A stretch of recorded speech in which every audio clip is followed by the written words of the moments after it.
share more about who we've lost to the violence. Yeah, Yaron Lashinsky and Sarah Lynn Milgram were killed, and we've learned the two were soon to be engaged, and Yaron had plans to propose just next week. Sarah had received her master's degree from American University's School of International Service in 2023.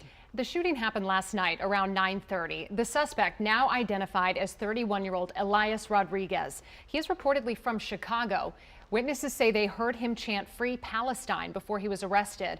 The FBI is now investigating the case as a hate crime and a crime of terrorism. Rodriguez just faced a judge. We're told he's due back in court June 19th. He could be facing the death penalty. Thank you for joining us on WUSA News at 5. I'm Simone D'Alba. I'm Leslie Foster, and we've got the live team coverage you've come to count on here at WUSA 9. We're going to break down what we know about the suspect's past, where this investigation stands, and how the Jewish community is standing together tonight. But first, let's begin with Rafael Sanchez Cruz, who was just in that update we received from D.C. leaders, including the mayor and the police chief. Rafa, tell us a bit more.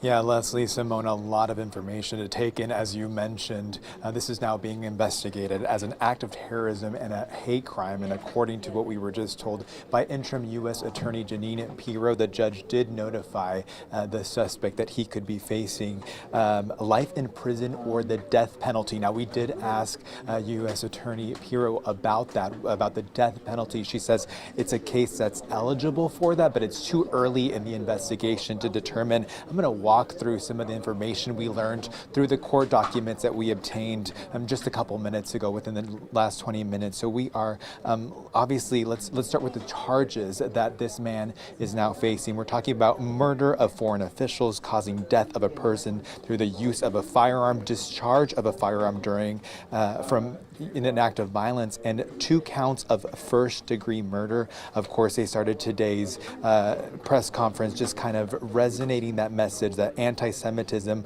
will not be tolerated here in the District of Columbia. But more into the details about Elias Rodriguez from Chicago, who is now facing these criminal charges. According to what I was reading, Rodriguez told an officer he, quote, did it, and that he was unarmed. And throughout the times that he was talking with police, he said several things. He said, quote, I did it for Palestine, I did it for Gaza, I am unarmed, end quote. And then he was also seen hearing and screaming from the museum, Free Palestine. Now, more information into what Rodriguez told officers when he was taken in custody is he did also express that he was supportive and inspired by the man who set himself on fire last year in front of the Israeli embassy. He called him a martyr, and he actually admired the actions that he had taken. We also learned today that Rodriguez actually flew in from Chicago to D.C. on the 20th, and that flight that was taken to D.C. was for a conference that was being held here in D.C., but it's still unclear what type of work he was doing as part of that conference. Now, we also know that he bought the ticket for the event where this shooting took place 3 hours prior, according to court documents. Now, right now, the FBI says they're trying to determine what happened between the time he arrived to D.C. and the time that the shooting took place. That's why they're asking anyone who has information about what he was doing during that period to give them a call. They can present information anonymously. Right now, the FBI says that they're talking with coworkers, family, friends. They're also trying to get their hands on his electronic devices. And they also acknowledge that there are some writings that they're trying to pinpoint and see if he is the author of these writings. So right now, it's early in the investigation, a lot of moving parts. They did also emphasize that there's nothing in his criminal record to indicate that there was an alert or a red flag to the FBI to let them know that something like this could have happened. Now, this is, of course, prompted a lot of security concerns in D.C. D.C. Police Chief Pam Smith announced that they are increasing their police presence at schools, at religious centers, and of course, she's asking anyone in the district that if you see something, that you please say something. And again, too early to determine if this is a case that will proceed as a death penalty case, but they're saying they're going to explore other options. We mentioned those 4 criminal charges, but interim U.S. Attorney Jeanine Pirro made it very clear tonight that there could be additional charges coming as this investigation continues. We'll have more about what these, court documents have to say coming up in the 6 o'clock hour for you. As you touched on, additional charges could be coming in regards to a hate crime, terrorism charges. Rafa, those are things we'll continue to follow. Thank you. Meanwhile, we are learning more about the alleged shooter as investigators search for a motive.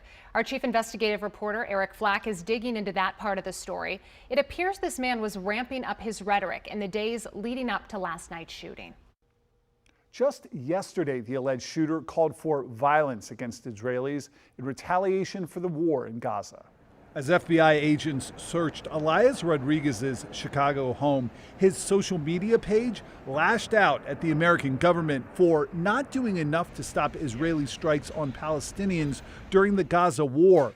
Just hours before Wednesday night murders of 2 Israeli embassy workers, a multi-page message titled "Escalate for Gaza, Bring the War Home" was posted on an X account CBS News has linked to Rodriguez. This is the alleged shooter's LinkedIn page, as confirmed by his employers, the American Osteopathic Association and the American Osteopathic Information Association, which represents the alternative medicine industry. Thursday, that group issued a statement which read in part, "We were shocked and saddened to learn that an AOIA employee has been arrested as a suspect in this horrific crime. We stand ready to cooperate with the investigation in any way we can. We extend our deepest sympathy to the victims' loved ones, wishing them peace, comfort, and strength during this unimaginably difficult time." When he was arrested, Rodriguez was dressed in a blazer, slacks, and button-down shirt. A woman at the scene told CBS This Morning she and her friend tried to comfort the alleged shooter in the confusing aftermath, thinking he was a bystander. He was covered in rain and just looking really distressed and scared. And we were comforting him because we thought that he was just somebody out in the street looking for a safe place to stay because he heard some gunshots. And even one of my friends asked him, "Can I get you some water? Are you okay?" And he's like, "Yeah, sure, that'd be great." In response to social media chatter that Rodriguez was associated with a group called the Party for Socialism and Liberation, the organization issued a statement denying any ties. Posting on X, "We reject any attempt to associate the PSL with the DC shooting." Elias Rodriguez is not a member of the PSL. He had a brief association with one branch of the PSL that ended in 2017. Much more to be learned in the hours and days ahead. Eric Flack, WUSA 9. And of course, we are learning more about the young couple that was killed outside the Capitol Jewish Museum last night. This is Sarah Milgram and Yaron Lashinsky. They were set to be engaged and both worked for the Israeli embassy. John Durant has been outside the museum all day where people are remembering their young lives, the promise they had, and this violence that took them so senselessly. Now, Leslie, behind me, this corner of 3rd and F Street Northwest, it's been busy all day. I've seen people stop by, dropping off pieces of paper with handwritten notes just outside the museum honoring the victims. Some leaving flowers, some leaving candles. But this community outraged over these senseless killings.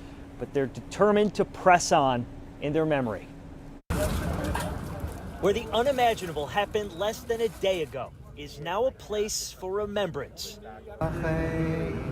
Song and prayer help bring broken hearts and angry voices together. And if you're not enraged, you should be. And if you're not brokenhearted, you ought to be.